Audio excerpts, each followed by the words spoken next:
Las estadísticas pesan, claro que pesan, pero también hay que decir que los números no son irremontables.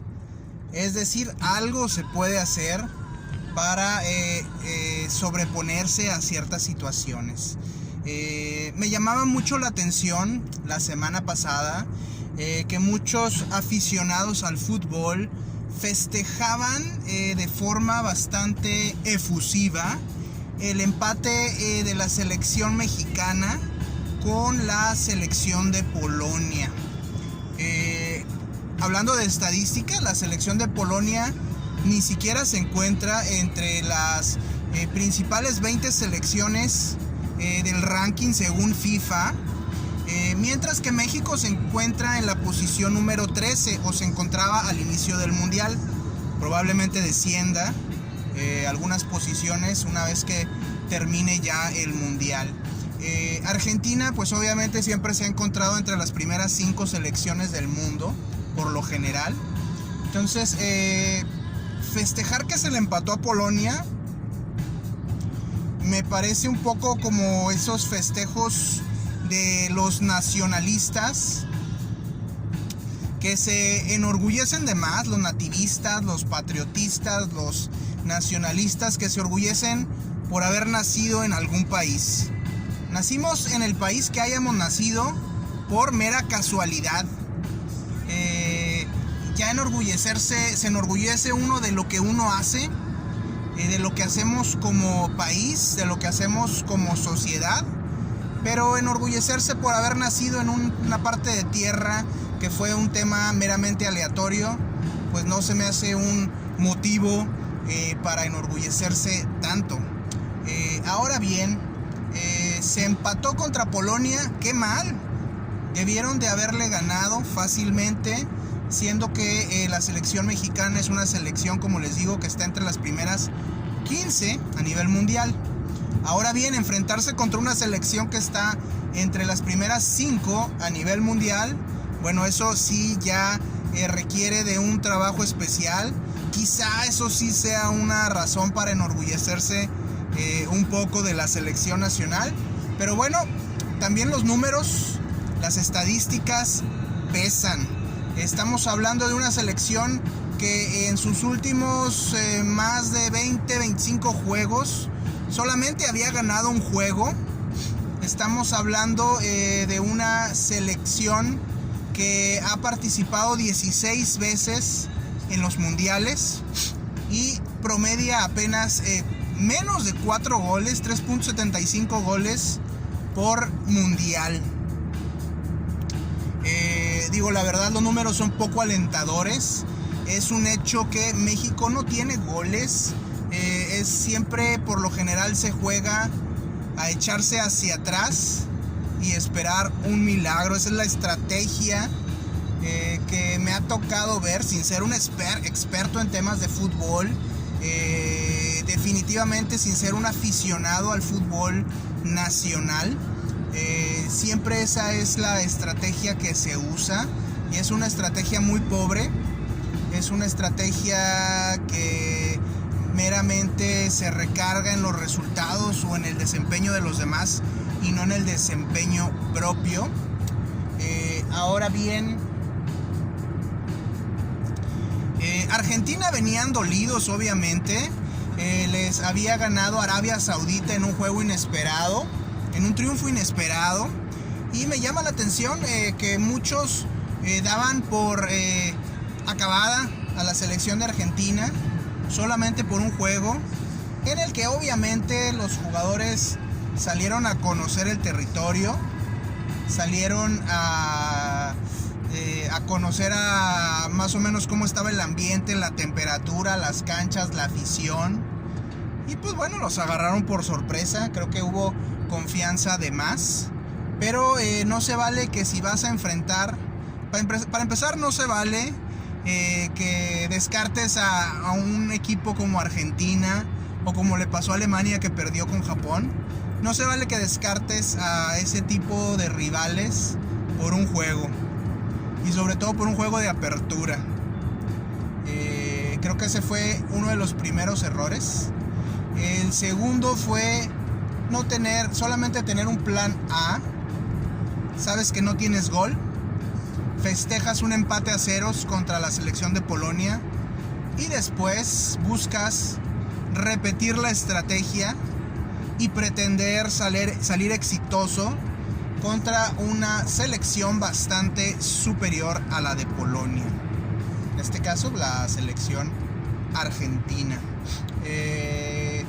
Sin tener jugadores capaces de efectuar una genialidad, tu mejor jugador es el portero, que está anclado en una portería, no va a anotarte goles.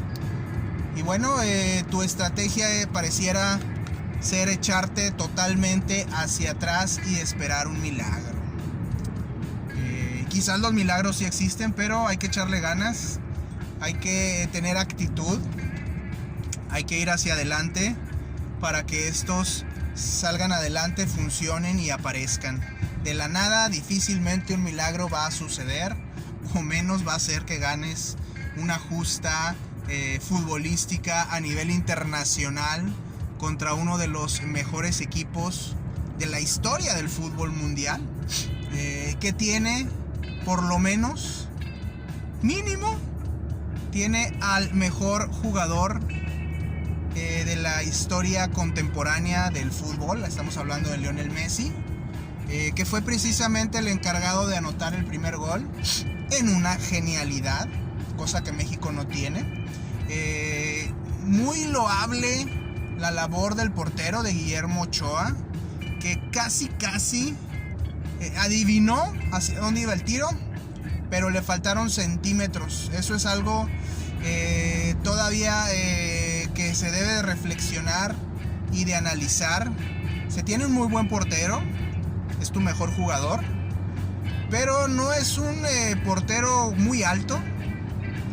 Tienes a tus 11 jugadores que juegan mucho dicen que juegan con gracia, que juegan con carisma, que juegan con entusiasmo, pero no son atletas. Decía mi papá cuando jugaba fútbol que los rivales podían ser muy grandes, muy atléticos, medir 2 metros, estar más fuertes que tú, pero a fin de cuentas no los vas a cargar. Sí, tiene razón hasta cierto punto mi papá, pero si estás más desarrollado físicamente, tienes más condición, puedes tirar más duro a la bola, puedes correr más a prisa, puedes soportar las cargadas que a veces te dan y puedes resistir las patadas que a veces se dan en el fútbol. Es un hecho que el rendimiento físico es básico. No solamente es que el jugador tenga picardía, como dicen, y corra y brinque y lo que tú quieras, y tenga dribles y todo ese tipo de situaciones. El jugador también tiene que ser fuerte y tiene que ser un atleta, definitivamente, para resistir las condiciones y dar batalla. Tienen que ser guerreros, estar preparados físicamente, y siento que eso es algo a lo que no se le ha puesto nunca mucha atención. Sí, definitivamente nuestra complexión no es muy alta, no es muy fuerte, pero si no la desarrollas, pues menos. Ahora bien, en un país de 120 millones de habitantes es difícil pensar que no tienes gente que juegue, que sea de estatura, que sea de mayor complexión.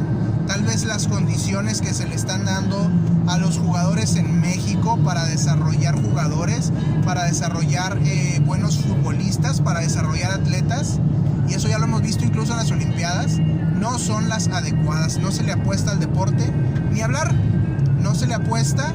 Pues no se esperen buenos resultados, la verdad, y que no haya decepciones. Para que haya desilusión, siempre lo he dicho, primero tuvo que haber habido ilusos.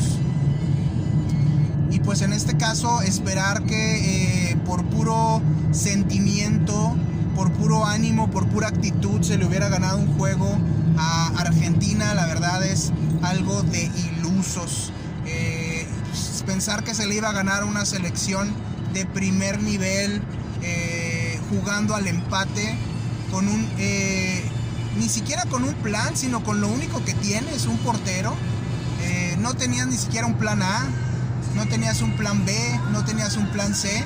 Tus únicos planes era echarte hacia atrás, confiar en tu portero y esperar un milagro. Argentina tenía muchos planes. Obviamente el primero de ellos era ganar. Ellos tenían que ganar después de lo que había sucedido con Arabia Saudita. El segundo plan probablemente, el primer plan era arrasar con México, ¿no? Ellos tenían que anotar goles también, eso era importante. El segundo plan era ganar. El tercero era empatar a varios goles, a 1, a 2, a 3. El cuarto era empatar a ceros. Tenían muchos planes. Y en el caso de México, pues no se tenían esos planes.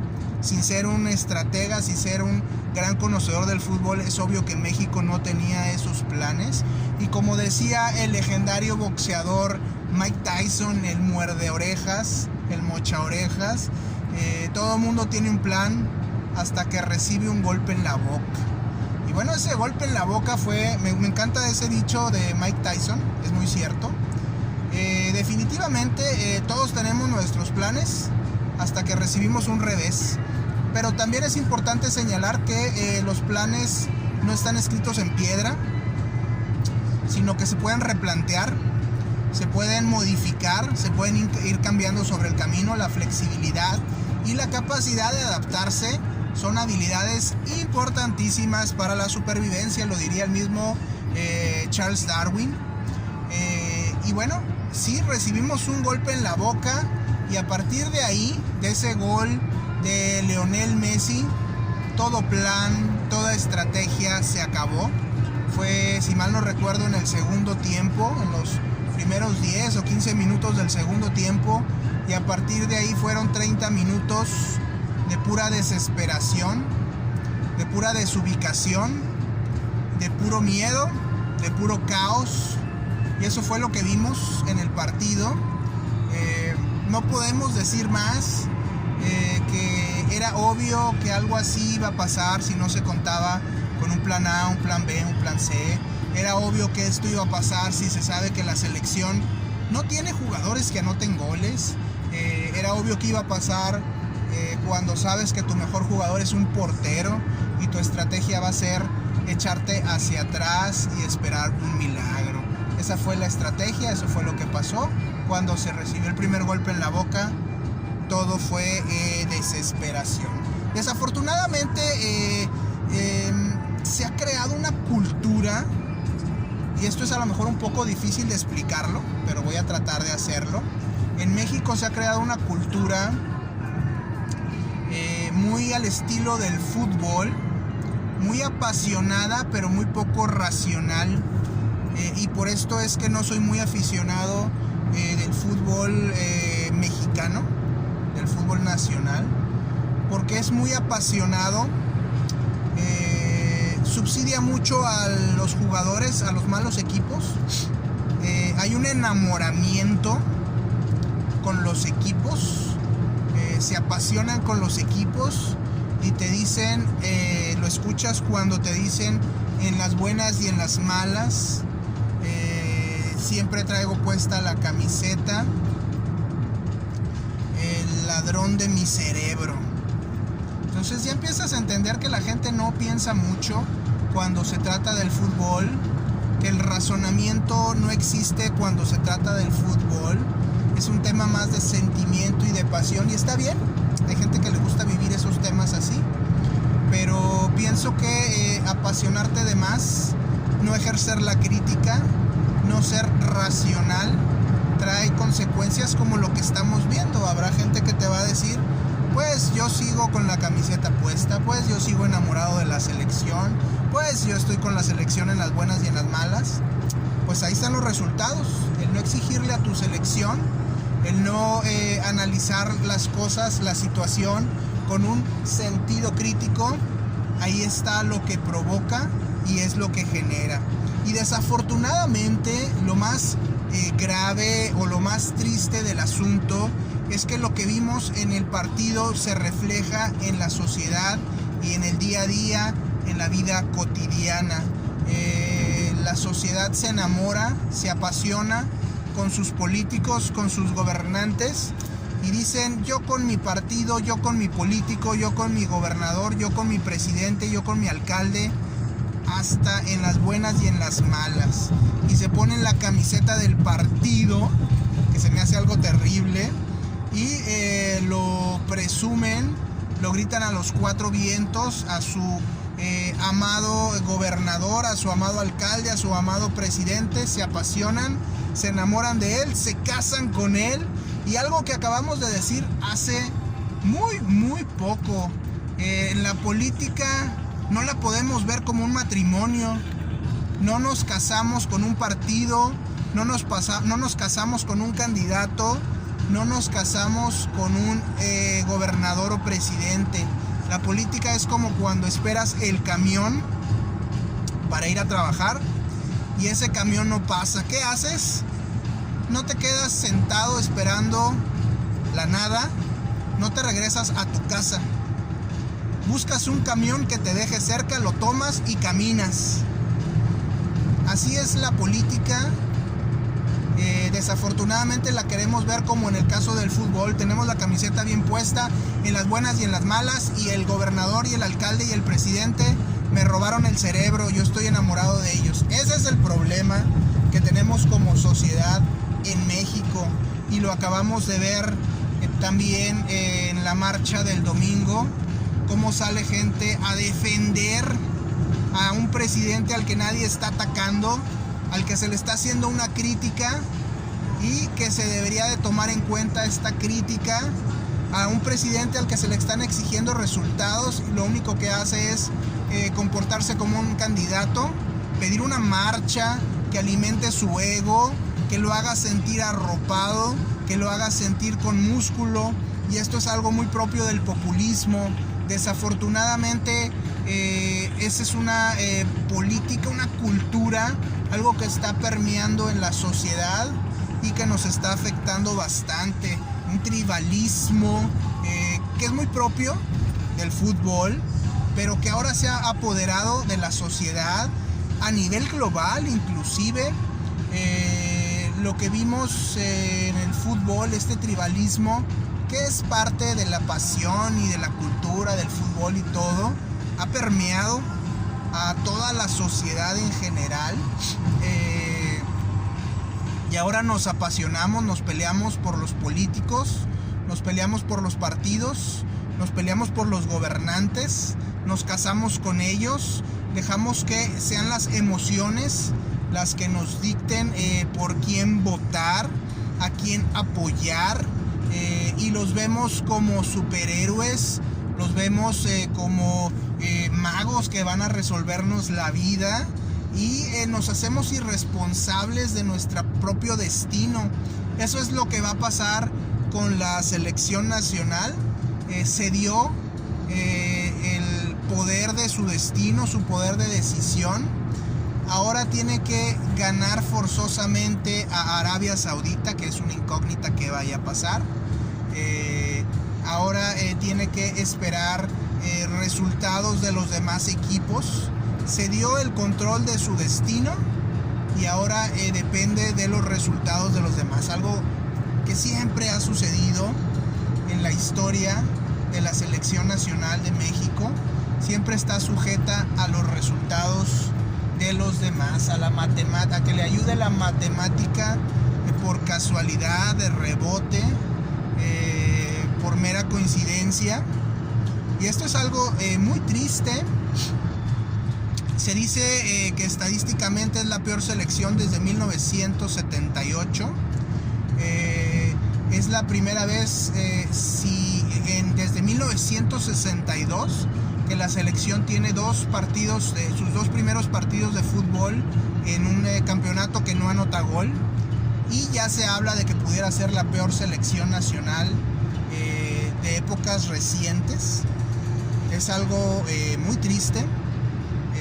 Pero es algo que tiene mucho que ver con la cultura nacional, con lo que estamos viviendo en México desde ya hace muchos años, y se refleja, como les digo, en todo lo que somos y en todo lo que hacemos, incluso en temas de gobierno, en los que gobierno tras gobierno partido tras partido, presidente tras presidente, se siguen dando las mismas condiciones. No le exigimos a nuestros gobernantes, no le exigimos a nuestra selección. Nos enamoramos de nuestros gobernantes, nos enamoramos de nuestra selección. Dejamos de un lado el sentido crítico para hablar de nuestros gobernantes, dejamos a un lado el sentido crítico para hablar de nuestra selección. Y ese es nuestro problema. No exigimos, no peleamos realmente, no luchamos por la sociedad, por el bien común. Nos casamos con una tribu y la defendemos irracionalmente. Necesitamos más crítica, necesitamos más sentido crítico, necesitamos más entender que si un gobernante no funciona, pasan 6 años y lo que sigue. No nos podemos casar con un partido, no nos podemos casar con un político, no nos podemos casar con un candidato. Si los candidatos no son perfectos, tomamos el que más se aproxime por 6 años, luchamos, empujamos hacia adelante y los siguientes 6 años buscamos a alguien más. Me dicen que el presidente actual quisiera buscar la reelección. No estoy peleado con la reelección, siempre y cuando se haga de una manera más inteligente, no por la pasión, no por el no admitir que las cosas se han hecho mal, no por encubrirse. Pienso que la reelección al estilo de los Estados Unidos es buena. Hablar de un periodo, acortar el sexenio a una administración de 4 años como en Estados Unidos. Y si el presidente hizo bien las cosas con resultados, darle la opción de que esté otros 4 años, que le dé continuidad a su proyecto, y después ya de esos 8 años que desaparezca de la vida política, que nunca más volvamos a saber nada de él. Así debe ser. No que se hagan parásitos y que vivan de la política y del erario para siempre. Creo que eso está mal. Estoy a favor de la reelección, pero no en este momento. Vamos a plantearlo a futuro. Estoy a favor de la segunda vuelta. Si un candidato no reúne el 50% de los votos, que los dos partidos o los dos candidatos más altos tengan una segunda vuelta. Vamos a hacerlo así, creo que funciona, creo que así debe ser, para lograr romper ese tribalismo, para romper ese apasionamiento, para romper esa irracionalidad, ser más racionales, ser más inteligentes, apasionarnos menos, tomar decisiones mejores, menos apasionadas, más racionadas, más salidas del sentido crítico, no solo en la vida, también en la cancha. Hay que ver cómo ayudamos a la selección, hay que ver cómo se le apoya más al deporte, hay que ver cómo tenemos menos ídolos y mejores futbolistas. Vaya viaje, pero hablar del fútbol y después brincar a la política no es tan extraño. Lo que vimos en la cancha es un reflejo de lo que vivimos en la vida real. Lo que nos pasa en la vida real se refleja también en la cancha. Es parte de nuestra cultura y es parte de lo que debemos en algún momento dado vernos de frente al espejo, hacer un duro examen de conciencia, meter la razón más allá de la pasión, hacer una dura crítica, una dura autocrítica y empezar a elaborar varios planes de qué vamos a hacer con el futuro. El país lo necesita, necesitamos pensar con sentido más crítico. Ojalá y le vaya bien a la selección nacional, aunque se antoja muy complicado. No sé, no soy partidario del fútbol, no me apasiona. Me gustan los números, me gustan los resultados y creo que en este caso los números no están a nuestro favor y los resultados tampoco lo van a estar. Los números no están a nuestro favor en la política, pero entre todos podemos hacer un cambio. Afortunadamente cada 6 años tenemos oportunidad de reflexionar, y de dar un giro de timón fuerte cuando se necesite.